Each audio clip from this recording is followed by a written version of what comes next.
people were saying things, especially around self-driving cars. People were saying things like, oh, all the truckers will be out of work, but not me. My job is creative. No one could do what I can do, right? And I think that more and more we're seeing that, there are very few jobs that are off limits to this sort of technology.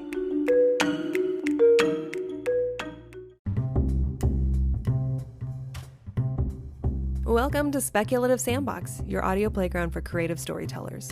My name is Vicky Lawn, and each episode, I and a guest will unpack a fiction trope with an eye for character development and narrative structures. Make sure to look for Speculative Sandbox on Instagram, TikTok, and Twitter, where you can join the conversation. Leave comments or questions, or let us know what other tropes we should cover.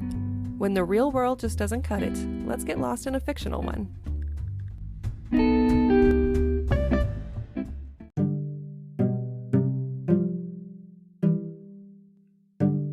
The technological singularity is a hypothetical point in time at which technological growth will become radically faster and uncontrollable, resulting in unforeseeable changes to human civilization. With the advent of artificial intelligence driving our cars and generating never-before-seen images from prompts, how close are we to a technological singularity? Author Neal Holtschulte joins the podcast to help answer that question. Can we recognize self-awareness in computers? And what does it mean for us when we do? All right. So, Neal, thank you so much for joining me on Speculative Sandbox today. Please tell me about yourself and your latest projects. Yeah, so my name's Neal Holtschulte. I'm an aspiring author, although I guess when this airs, hopefully by then, my novel will be out. It should be out in early October. The novel is titled Crew of Exiles. So that's in the works. That's, done and, just needs to be put out there. And I'm working on some other novels. By day, I am a computer science instructor. I teach at CNM, which is Central New Mexico Community College in Albuquerque, New Mexico. And I have a wonderful dog, as I just showed off on the Zoom, although the podcast can't see it. And that's a little bit about me. Very cool. So we kind of connected, I believe, on Twitter, and Yes. you had an interest in talking about technological singularity, which right away sounds super science fiction, especially for those that are unfamiliar with the tech term. So that's what we're talking about today. In plain English, how would you define it? So perhaps not entirely my words, because I looked up some ways that different people do define it. But as briefly as I can say, it is a point in time, hypothetical point in time, at which the acceleration of technology increases at such an exponential rate that everything beyond that, all predictions are off. And specifically, it's almost always talking about some form of artificial intelligence or, uploading our brains into the cloud, like in the Matrix, something in that realm. The idea, it's like another way of achieving immortality using technology. Yes, themes of immortality in all kinds of writing about the technological singularity all over the place. So I guess my big starter question would be, given our current technology, are we at any risk of a technological singularity within the next decade? So in terms of uploading our brains into the computers, I don't think so. We are not really at that stage of understanding of how the human mind or even the mouse mind or whatever is being studied. I don't think we're at that level of understanding in order to be able to do that. And I don't think we will be in the next 10 years. Now, there is some debate about that. It's believed that, with sufficient resolution of like MRIs or whatever, you could map out, every single nanometer slice of brain in perhaps more like in a mouse, because we would really need a lot more computer power to do this with a larger brain. And you could theoretically put that together into some sort of simulation. But I think even that is very, very far-fetched for the next 10 years. Not to say that AI isn't going very interesting places. And I also think that the other side of it, that's more the artificial creation, like the HAL from 2001: A Space Odyssey. I also think that is probably not likely in the next 10 years. Like what I'm saying is a self-aware AI, because again, self-awareness is not a well understood concept of what are the mechanics of it.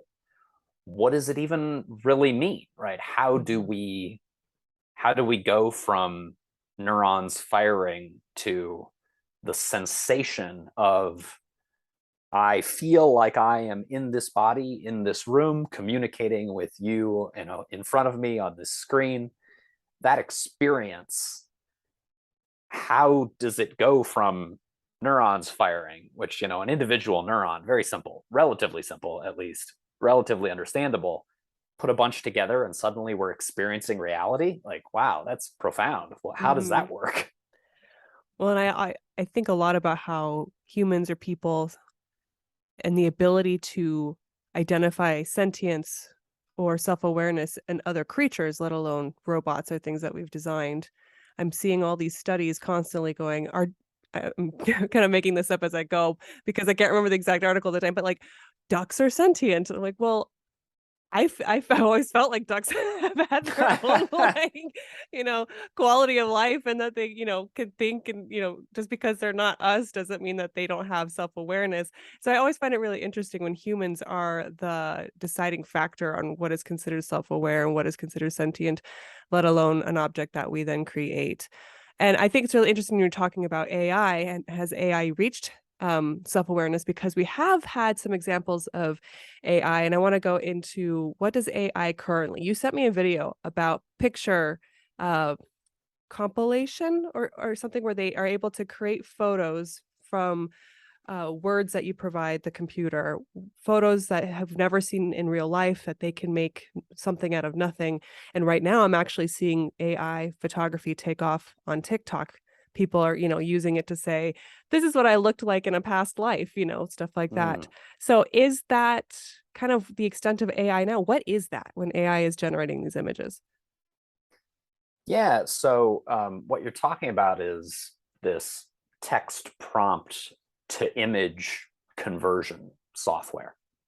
And one of them is, I think the most well known right now is called DAL-E. And it's like a play on Wall-E and like Salvador Dali. And what you have in this system, and I don't understand all of the technical details of it, but what you have is state of the art artificial intelligence that is being trained on a massive amount of image data that is presumably also tagged, labeled in some way, right? So at some point, presumably a human said, this is a picture of a stop sign, and this is a picture of a school bus, and this is a picture of whatever. And it's trained on all that data. And then, and it's not just this is a picture of a school bus, but like this is a picture of a school bus that is driving along a rural road. There is a field with sheep in the background. I'm making Mm-hmm. this up, but that's the idea. So there's relationships that are described as well. And you train the system on all this data. And then you put in a prompt. So you write in your text, and the intelligent system has all of these associations, and it has all of its own um, attributes that it has learned about these images. And then it can start to create an image based on what it knows and what you prompted it with. And some of these are really wild because, like, so for example, from an article I was looking at, somebody put in the prompt Cthulhu on Sesame Street. Mm. And, I'll be darned if the images aren't there's the cast of Sesame Street, and sitting next to Cookie Monster is what looks like a fuzzy Cthulhu. There's one somebody put in Paddington Bear moshing at a metal concert, and That's awesome. the image that paints in your head is very much what these things are generating, which is a wild thing, because it really gives you the impression that there's some degree of understanding there. Hmm. What I thought was really interesting as the video went on was how something that seems so simple as prompt generation could be harmful, based off of the algorithms and um, what could be generated as a result of, a reflection of society. Can you go into that a little bit? For a long time, I think people were saying things, especially around self-driving cars. People were saying things like, "Oh, all the truckers will be out of work, but not me. My job is creative. No one could do what I could do," right? And I think that more and more we're seeing that there are very few jobs that are off limits to this sort of technology. Um, Certainly, this particular technology that we're discussing, very much a threat to artists, especially independent artists who are trying to make their living. I see interest. I'm on Twitter, like we were saying, we connected on Twitter, especially the indie author community, people working on really tight budgets and want a cover. And I write science fiction, so I'm tuned into that area. So they want their interesting sci-fi cover. Well, here is an extremely cheap way to potentially, I mean, in some senses free, but you can pay for like more services on these. Anyway, I don't know all the business model of how they're doing this, but I mean, that right there, of even just these small uh, creators, writers in this case, and then also the artists saying like, well, instead of paying so much for an artist, I'm going to use this very cheap AI, generate my cover. And right there, that's taking away money from flesh and blood artists. And beyond that, and that's just like sort of the, I don't know, maybe the most obvious way in which this can be harmful to people. But there's a lot beyond that. So there's this saying, garbage in, garbage out. And I think it was originally like a statistics saying, but AI in many respects is statistics on steroids. And so the idea of garbage in, garbage out is that when you train your model or you run your statistics on bad data, you get bad results. Mm-hmm. And bad doesn't mean inaccurate. So, for example, I don't remember exactly how long ago this was. I feel like it's just last couple of years, but then of course COVID makes last couple of years Mm-hmm. is like 5 years or 10 years or one. Um, but in any case, recently Amazon got in trouble because they were running an AI recruiting tool that was basically rejecting minority and I believe Black in particular, but it was rejecting minority applicants basically. And the AI was not being malicious. The AI itself, I mean, you could say it's racist, but like it's not somebody like wrote code saying like, oh well, if they listed their ethnicity as whatever, then reject them. It was that it was trained on data where humans had been practicing racist recruiting. Like people were rejecting these applicants, and the AI just learned to do the same thing. So AI So is like children, impressionable children. it's very much a lot of times with these AIs, there's a very good analogy to be made to parenting, I think, and just dumping in all the data you have to train them is not good parenting, right? It's the Mm-hmm. same as like, here, kid, here's the TV and here's the remote, go crazy, or more modern, here's the internet, just Mm-hmm. search whatever you want. Like that's not how one would prefer to raise a child, I think. But that's kind of what is happening sometimes with the AI if you're not careful. Yeah, social bias that's built into the construction. What I thought was what always comes to my mind is how AI, and this is moving away from prompt generation, I guess you can say, but how AI can be used on social media as a negative. I've become so hyper vigilant now whenever I see certain hashtags go viral because I'm reading that AI can be used to push for virility. And I think one good example actually that came to light was the Snyder Cut for the Justice League, how he was using software to bring awareness to release the Snyder Cut to help build that initial momentum. And then eventually it caught on so much, fire that they were able to actually release the Snyder Cut. And I think about how this same idea can be used for any purpose. I know a common one that I hear about is in marketing, like the Kardashians being able to use social media posts from like dummy accounts or like army bots that AI is used to generate their content. The Amber Heard Johnny Depp trials, another good example where I saw a huge change in the social media environment once she hired a new PR team and how they were able to use social media as like a battleground for introducing doubt. And then you talk about Russian involvement for any of our elections and how AI is simply the tool that's used to create chaos and feed into some of our insecurities or even just salacious content that builds interest. My brain is so fuzzy, so I'm trying to get my thoughts out as clearly as possible. I hope that made sense. I understand that completely. I was looking at some of my notes on the topics of these and could feel myself digressing even as I'm just reading my own notes, but it's welcome. Feel free. Yeah, absolutely.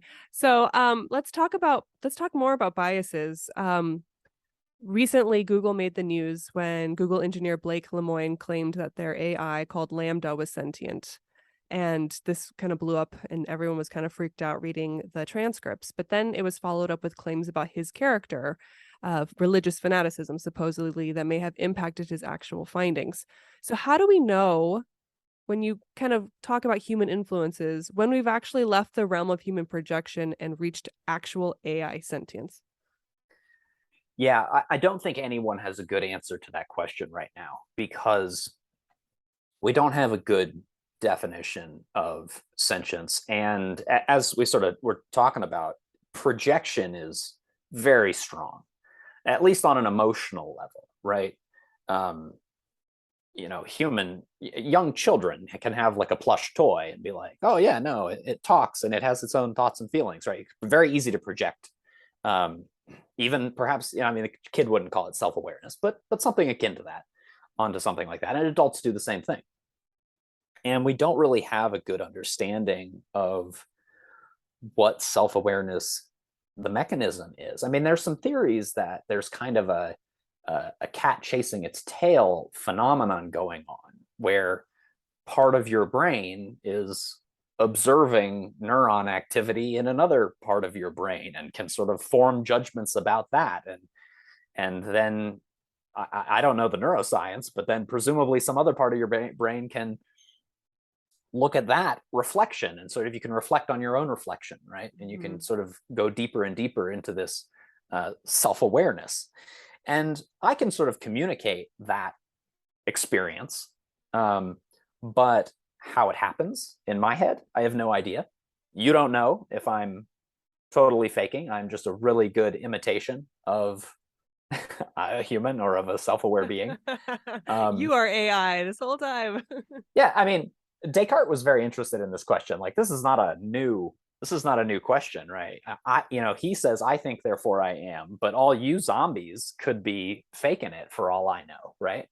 Mhm. um, I think that it's a really phenomenal question of self-awareness. I'm actually kind of I read actually even before I reached out to you, one of the reasons I thought this was a great topic was I read a book called The Technological Singularity by Murray Shanahan, and I found the parts about how little we know about self-awareness to be really fascinating because I think too often modern science and understanding is presented as knowing a lot more than it does.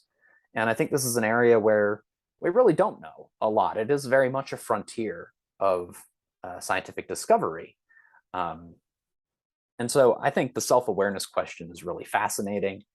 I think that the question of being truly self aware versus really faking it is very fascinating. But that practically, it's, well, I don't know if it's easy to fake, but practically, we don't have any measure of real self awareness versus faking other than sort of our gut. Does Mhm. this feel real? Like when we see the uncanny valley of animation and we get that weird gut feeling that it's not real. We know it's not real, it's animation, but when it dips too close into reality that we're uncomfortable now.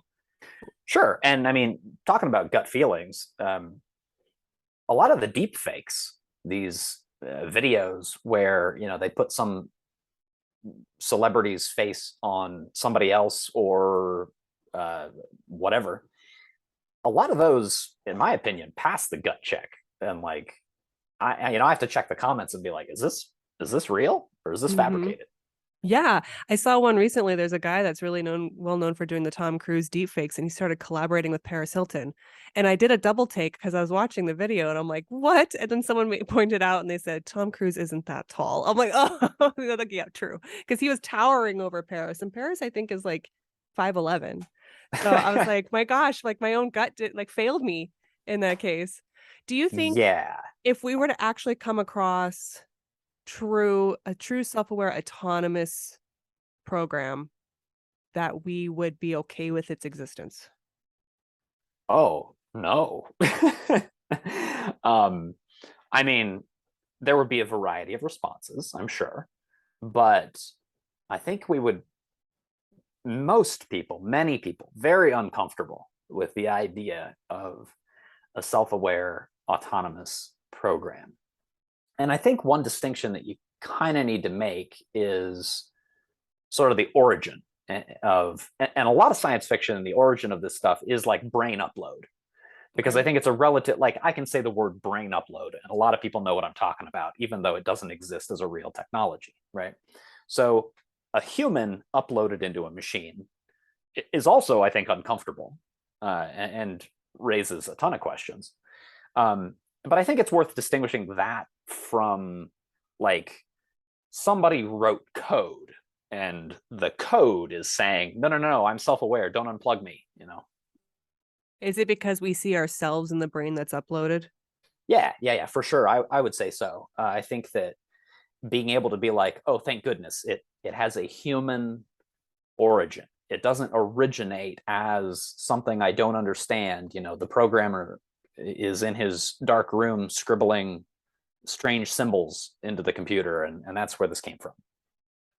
Interesting, because if you think about like human nature in general, I'm not saying this is all humans, but there is a tendency for some people when they have children, you have more narcissistic personalities that only just see their children as extensions of themselves and versus being their own autonomous individual person.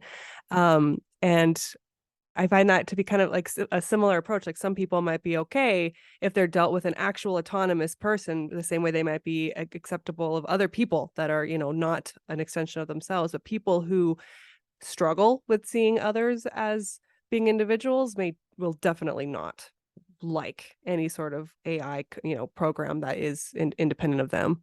I think there's just also, that at least a human is understandable, right? At least we understand what the human wants and needs and things like that. Um, Whereas I think for a lot of folks, code is code is nebulous. Um, there was a there was a phrase that I knew I wanted to look up in advance of this and I Googled it as like understandable AI, and I actually quickly found what I was looking for. So it's sometimes called explainable AI. XAI is sometimes the shorthand, or simply white box AI, which is distinguished from black box AI. So white box AI you can run it in whatever scenario you have, image recognition. It's in a self-driving car or whatever, right? And it can report, I see a stop sign or I don't.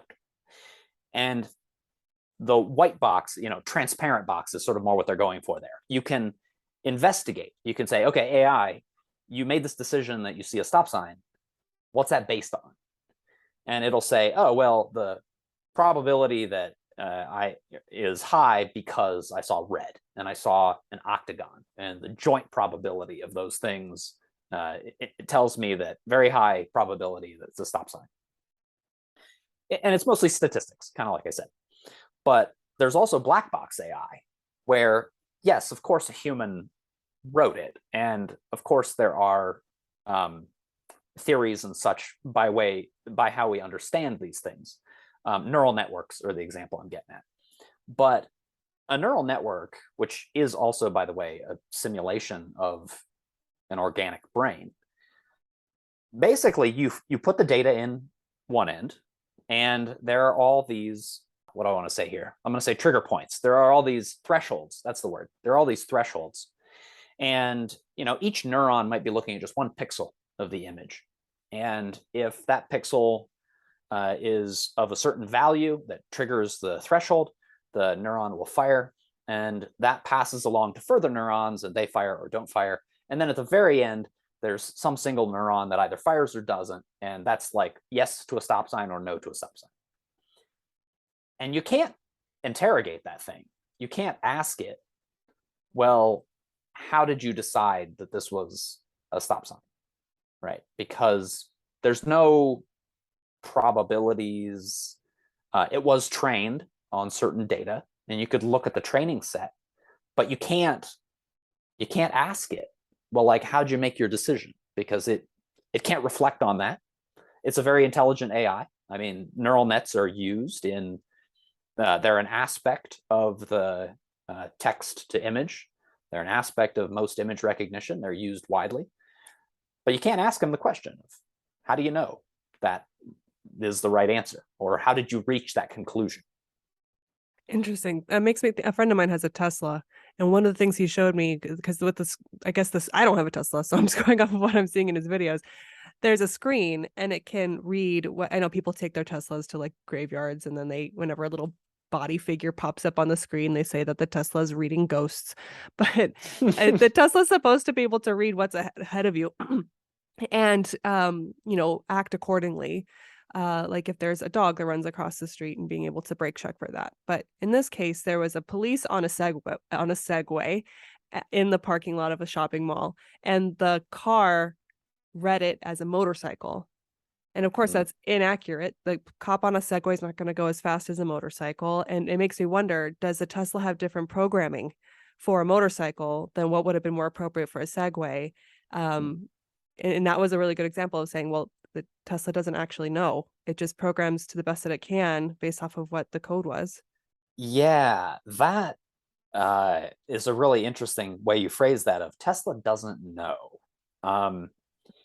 And maybe they'd argue that point, but like, if they're using a neural net, I think it's a fair statement to say they don't necessarily know.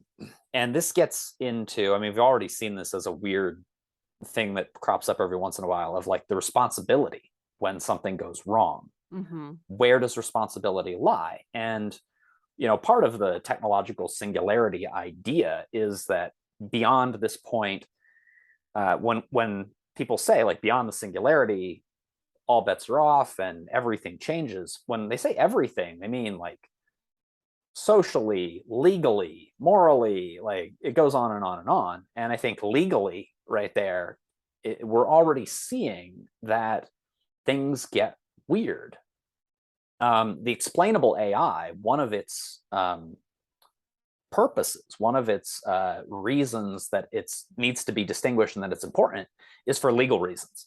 For something AI oriented to be admissible in a courtroom setting, you have to be able to figure out how it made the decision that it made. What's that based on?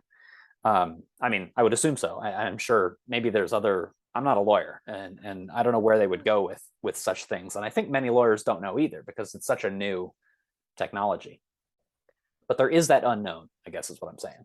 The technological singularity, if we have reached that point and gone beyond, does that mean fuzzy gray areas like this will no longer exist? Is this the weird transferal stage that we're in right now? So to give my personal opinion, I think that I don't think there will be a technological singularity. I think there will be a technological fuzz, or whatever word you use, a technological gradual change. And I think that we're very much in such a thing. I think that even pointing at we talked about the bots, the Russian bots and other bots, and manipulating social media algorithms. That is people writing code to manipulate some other algorithm, because that other algorithm is so impactful in impacting humans and influencing people. And so you have this AI, I mean, to be dramatic, you have an AI war going on where you have these, not that the bots are very sophisticated, but like you do have a bunch of these little AI bots trying to manipulate this other algorithm that is trying to learn how to mostly gather people's attention and keep people's attention. I think that is the scariest part. I work for an organization. I'm sure many organizations have to deal with like bot attacks and how over the years they've gotten more and more sophisticated. But I also learned that, have you ever gotten one of those emails that's clearly spam because they mispronounced something or misspelled something and you're like spam and you delete it? But I found out, like, I was like, why aren't they getting better at that? I found out that they are purposely making things misspelled because they don't, like, they want, if you can be fooled, then they know that they'll fool you and even more to Mm. giving them more money. So they're looking for that person who doesn't catch on um to just like common misspellings and weird like language issues, because then they're more likely to also be the ones to hand over their bank account numbers or do the gift card scam situation. I was like, that's interesting, because then you have to think about, all right, naturally you would think they would get better and better, more sophisticated, and they would fool even the smartest of us. But then you realize that they have programmed an like human error into it. And I'm like, Mm-hmm.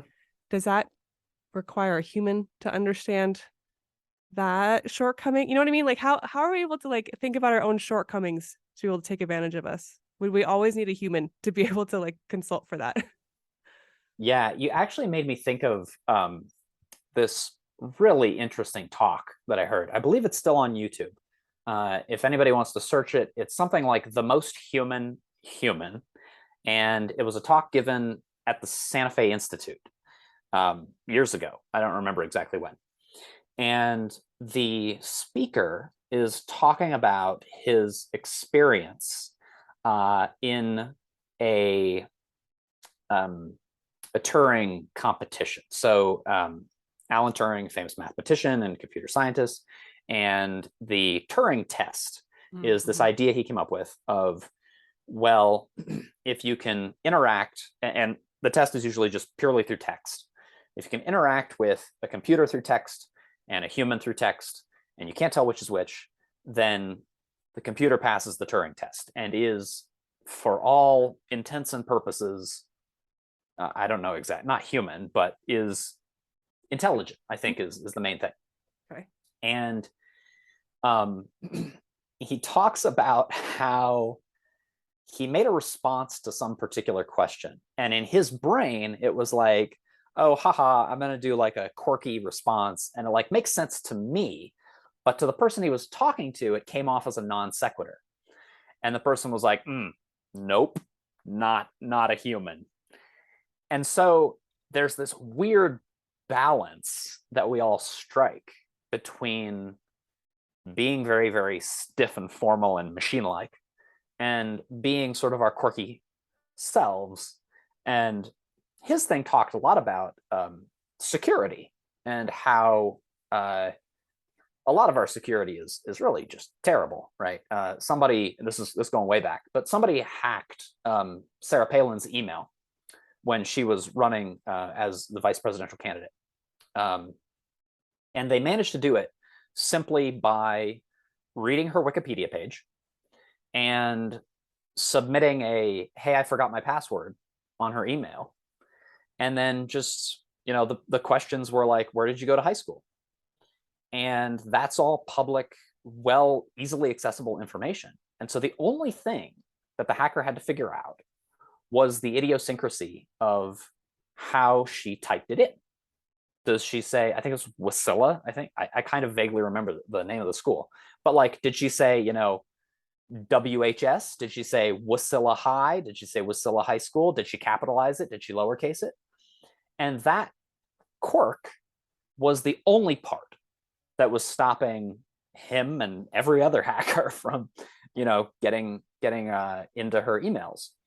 And so there is this aspect of humans are imperfect, and I do find it interesting that AI is sort of mimicking our imperfection in order to better imitate us. And I think that's really the fascinating part about this whole conversation and the technological singularity and everything, is that it is human centric.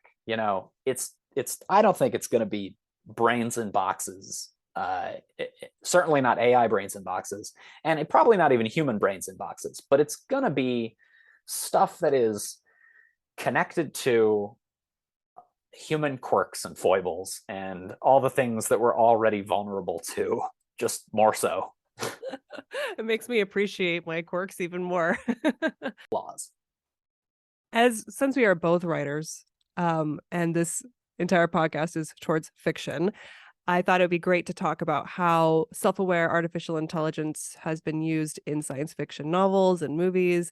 So what are some good examples of this? What are some recommendations we can give to our listeners? Well, the one that, and again, I guess it's an artificial intelligence, but it's more of like the brain upload stuff. So the brain upload kind of phenomenon that I think is really well done and I really enjoyed is Altered Carbon. I devoured all three of the books. I loved the first season on Netflix. I haven't watched the second season. I heard it's not as good, but whatever. Um, the books and the movie, I think, do a really interesting job showing how this one particular technology, being able to put the human mind on a machine, and then, and very importantly, be able to download that into different human bodies, has all of these effects on society, socially, legally. There's religious stuff, especially in the first book, um, and in the show itself, which is basically following the first book. All kinds of that stuff. He really looks at the author. Did I say the author's name? What is the author's name? Anyway, it doesn't matter. Altered Carbon. It's well known. Morgan. Morgan is the guy's last name. Looking it up. Altered Carbon book. Richard Morgan. Richard Morgan. So he does a great job of, telling, I think, a good story, and also showing just every facet of this technology. I think, you could argue it's not a technological singularity because, like, it's relatively understandable, but I think that that's kind of an unfair, like, yes, the technological singularity has, things will be completely different in its definition, but you can't write that story, right? You got to connect to the readers from our perspective, our experience. So you can't go so off the deep end that we don't get it. Yeah. And so I really enjoy Altered Carbon as one of them, as one example. I've been really fascinated by how science fiction writers and storytellers use technology to explore romance and love situations, especially when you talk about people that are lonely. I know that, like, in the age of dating apps, it seems like there's a lot of people that are just so frustrated. I remember there've been books that have come out about how people, it's like you always swipe. There's always another person with the next swipe. So the idea that nothing really feels meaningful, I guess you can say. And so what would the natural next step be is finding that perfectly curated presence that meets your every needs. And so there's two examples that I saw for that. One is Her, starring Joaquin Phoenix and Scarlett Johansson, where he uses an actual program that's designed to be like your partner, and he ends up falling in love with her, and all he has really is a voice. And then you have the Blade Runner 2049 movie with Joy, who is a digital projection, I guess is the best way to describe her. And she's supposed to be the perfect woman for you. And I thought it was played by Ana de Armas, who I love very, very much. And even though the main character I don't think is an actual human, I'm not the most knowledgeable of the Blade Runner That's okay. I actually movies. watched Blade Runner 2049 Okay. in between now and when we scheduled this. What did you think? Oh, I thought it was fantastic. I was super impressed. And Joy in particular, that storyline I thought was so well done Mhm. in leaving enough room for interpretation. And I think it's a great discussion. Like people could discuss Joy, and you could have a whole podcast on that sort of, how they played that out and different people's opinions on how real it was, what that means, Yeah. and all kinds of stuff there. I thought it was great, fantastic. Um, I thought, I mean, that's the one part that I take away and always think about after, years after having watched it before. The idea that in both circumstances with her and Blade Runner 2049, you have this curated girlfriend or boyfriend or whatever. And then it calls into question, like, what is a meaningful connection for humans? And at what length are they willing to go to find it? And, just exploring human loneliness in general. So that was one of my examples. Do you have any more examples? So I could talk even more about that. I'm sure the human loneliness, and I think that's a very relevant modern topic for us. Because of like the dating apps and the social media as well, and being encouraged to form these connections with people that you don't really know. You know Mhm. uh, that you've never met in the flesh. Um, but yeah, I have another really so Altered Carbon is very noir. It's very dark. And so contrasting that rather a lot, I think, is actually a web comic called Dresden Kodak. And it is both amusing in many of its storylines and also a lot more positive and optimistic about the technological singularity. Um, and so the main character is this human cyborg, and she's socially awkward and just has a terrible time fitting in. She wants to be just like the stereotype of the isolated, focused scientist, right? Um, and of course, that can't happen. She's pushed into all these situations where she has to interact with people and on all these other things. But it's much more looking at the technological singularity in a positive light. And I have so a word that's used in regard to this is transhumanism, where it's sort of people are changing from the flesh and blood that they're born with to becoming something different and something more. And a lot of people who are proponents of transhumanism say, like, this is what we've always been doing, right? You and I are both wearing glasses. Um, so we're enhancing or we're making up for deficiencies that we've developed, right? And I've had braces. Most people have had braces. I still have the little metal bar under the bottom set of my teeth. Whatever. All these different things, right? And so transhumanists sort of say, well, that's already happening. So like having a cybernetic arm or a chip in your brain is not that much further. It's certainly on the spectrum. It's on a gradation rather than like, oh no, now we've really crossed the line.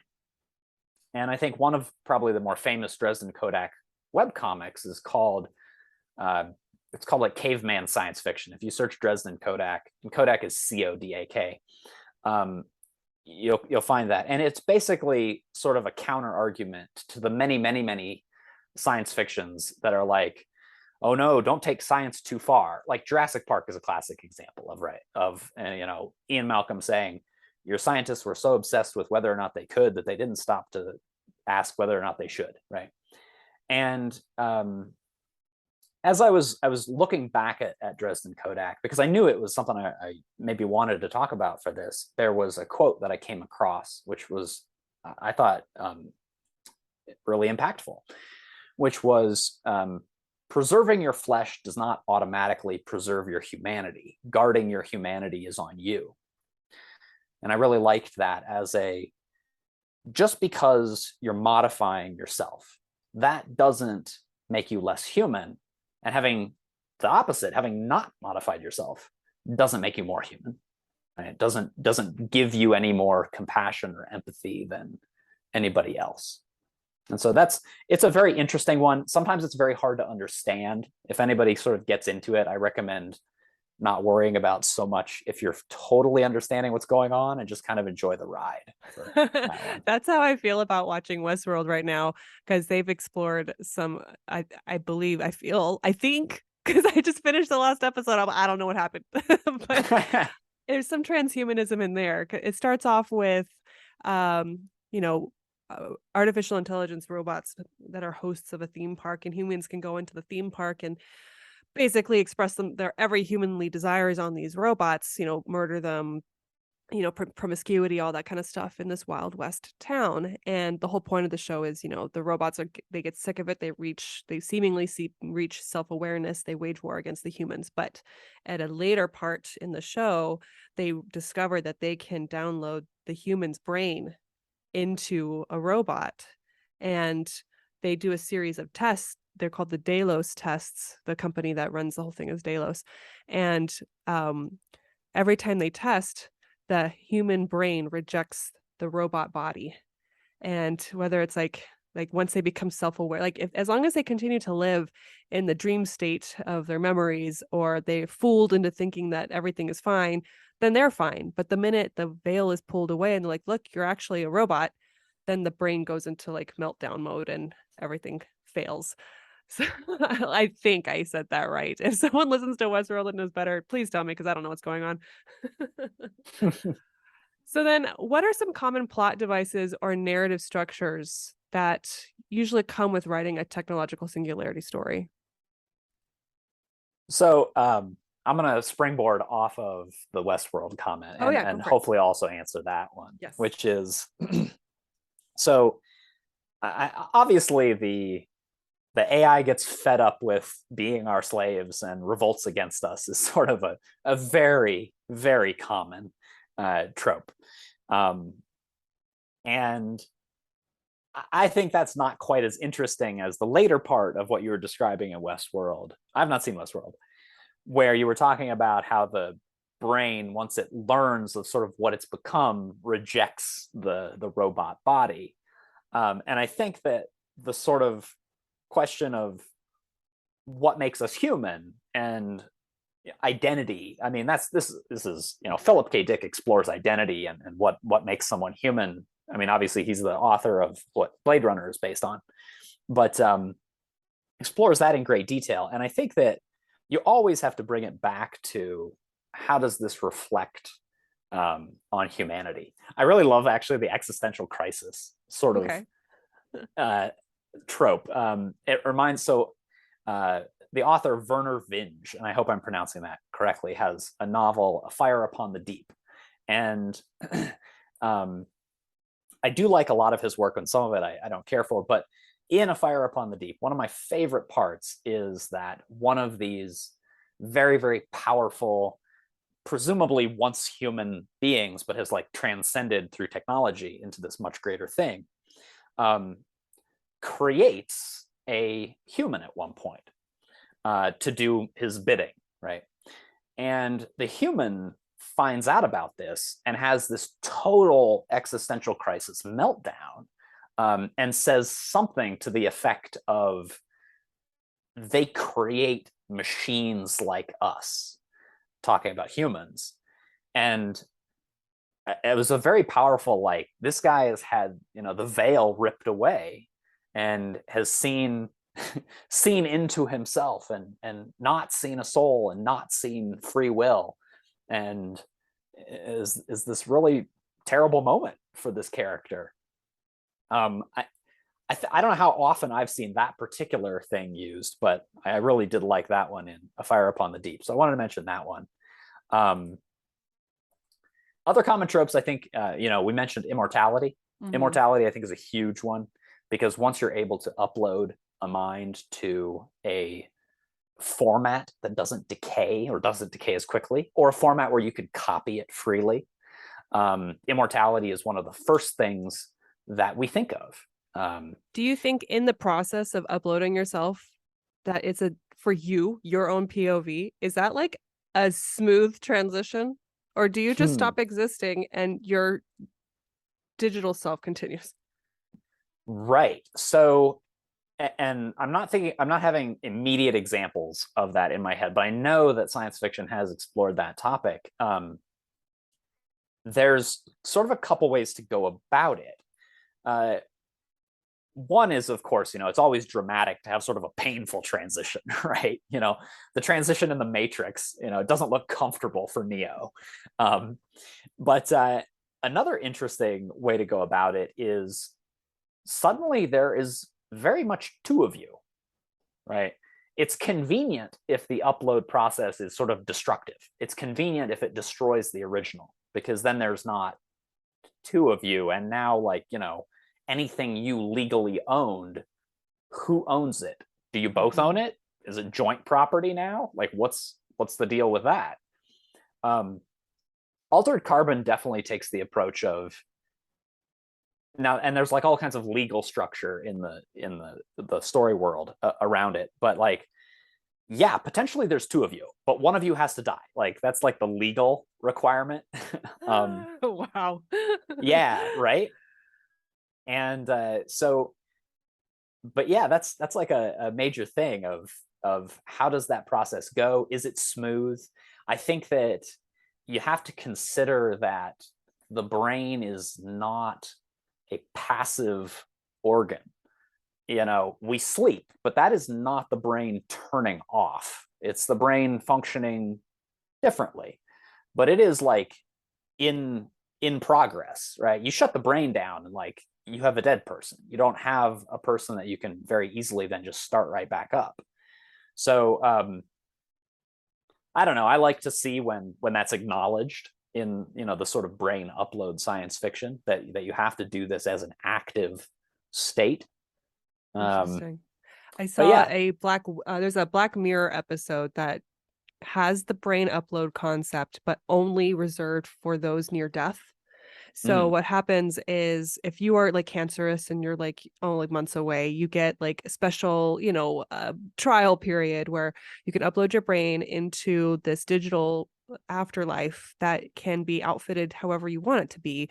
Let's say you grew up in the 80s and so you find yourself in the 80s, you can jump decades, everything is outfitted for these special needs. And then once you reach death, you can choose before you die in your will if you're going to die a peaceful human death or if you are going to get your brain uploaded into this digital afterlife.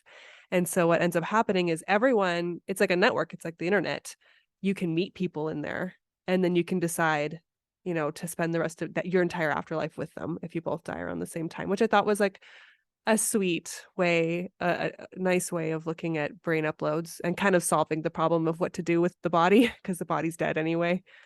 yeah, right. It's kind of probably an author like, oh, this is convenient. Yeah, solve that problem. I do like and I think there's a ton of sort of religious connotation and perhaps implication as well, like the idea that this is sort of an afterlife type thing. People have definitely compared the technological singularity to the rapture. I saw online that it's called sometimes the nerd rapture. Um, I'm gonna have to look that up. That's yeah, that's a derogatory term for sure. But they you should know, call it the Rapture with APP. Rap app. It's an app. Get it? oh, nice. Yeah, Rapture. yeah, yeah. Oh, that would be good for like for a marketing. Uh-huh. Yeah, for I'm gonna marketing it. copyright that. No one steal that. All right. I was thinking too of the religious stuff. I put down crisis of existentialism, playing God, um, the idea that if you can live on eternally, would you automatically? I would think the answer is yes. Think that you're better than other humans who have not had access to that. Are we going to see a socioeconomic divide between people with access to that technology and those who don't? Yeah, so the nerd rapture thing, I mean, is used as to raise that point of who actually gets access to the singularity, right? And I very much think that the use of nerd there is not pointing at you and me, who are, I assume not raking in, the dough, but more pointing at nerds like Bill Gates Mm-hmm. and Elon Musk, and to a certain extent, Jeff Bezos. Um, those nerds with means, as it Ah, were. capital N nerd. Yeah, if you like, because there is that question of, well, who gets access to this? I actually we should have mentioned this name earlier. Kurzweil, and I think that's how it's pronounced. It's like Kurzweil.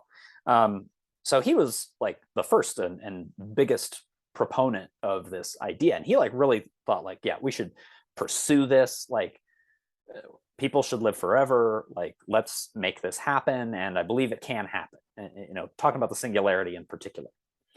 And when I've read his stuff, which I don't have that much stomach for, but I have read at least a while ago. A big question that I always ask is, so he's saying like, here's extrapolations of computer technology. Computers are getting stronger, faster, more data packed into a smaller space.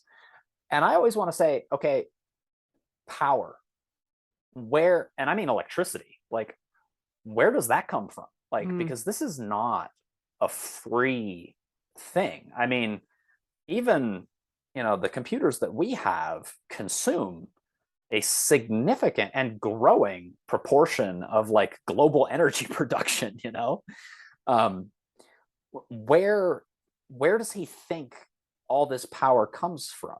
I mean, this is often a problem with science fiction as well, when we talk about, you know loading up all kinds of resources and moving them into outer space. That's also a very energy intensive procedure. But one of the reasons that I'm skeptical of the way he imagines the singularity, just one of the reasons, is, yeah, where does all this electricity come from? Mm. Yeah, I know that in Westworld they had a lot. What they had the equivalent of their robot heaven, which was like a huge server, and the way they solved that for a very limited target audience was a dam. But I'm like, if you try to think about like all the people in the world that want to have access to it, I just keep thinking like when you talk about, capital N nerds, when you think of the Bezos of the world, I'm like, oh my gosh, I absolutely think if technological singularity were a thing and we could up, up upload our brains, that the top 1% of the 1% would absolutely jump on that. They could become our immortal deities in the future one day. And I that's pretty much the premise of Altered Carbon.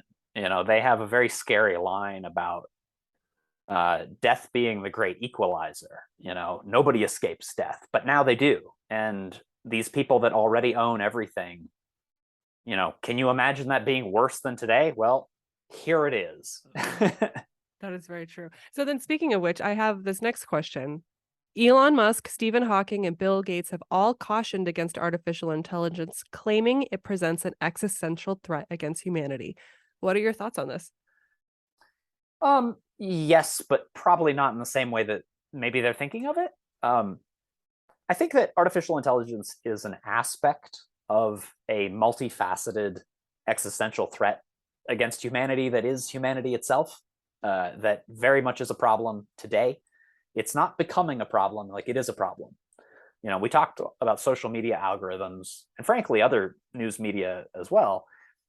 People's beliefs and opinions are being manipulated by inhuman forces in ways that's making it hard for society to confront climate change, to mention just perhaps the biggest existential threat. So, as the AI is sort of a minion in a broader problem, and I do not think that AI is evil in and of itself. It gets back to garbage in, garbage out. What are you training it based on, and what are you training it to do? We learned, not that this was a huge shocker for anyone who had ever looked at psychology, but we've learned in a much more immediate way than we really knew in the past that strong emotions sell, and not even good emotions necessarily, right? And The so, clickbaity stuff, the stuff that just makes yeah, you react. right, that just makes you react. So we've created artificial systems that have learned to make humans angry and other emotions. But, that's probably not what the founders of computer science were envisioning when they envisioned the future of their technology. That's such a good point. Well, that concludes all my questions. Have I left anything out, or is there anything that you'd like to say? I think that we've covered, I mean, we could talk about this all day. There's so many facets of it. I think that was very enjoyable. And yeah, I think we covered a whole bunch of good topics there. Well, thank you, Neal, so much for being a part of the podcast. Do you want to promote your book one more time? Because it'll be out hopefully around the time this thing comes out. Yeah. And if I could also just briefly say, I am Haste Writing on YouTube. That's HASTE Writing. Talk about books and writing on there if anybody wants to check that out. But yeah, the book Crew of Exiles is relevant to this topic. There's a trope of these being, humans that transcend, being sort of arrogant and snobbish and wearing togas that just glow with light, and sort of that trope. And basically the book takes that trope, and one of those individuals is exiled back into a human body from which they cannot escape. And they have to cope with that, and hopefully also maybe learn a lesson or two about what it means to be human along the way. So that's a synopsis of my book right there. And I think it's delightful and enjoyable, and I hope people check it out. Speculative Sandbox is a volunteer-run podcast that relies on the collaboration of fellow creators like you. Join the conversation and participate in fun polls and questionnaires on TikTok, Instagram, and Twitter. Interested in being in a future episode? Our DMs are open, or you can email speculativesandbox@gmail.com.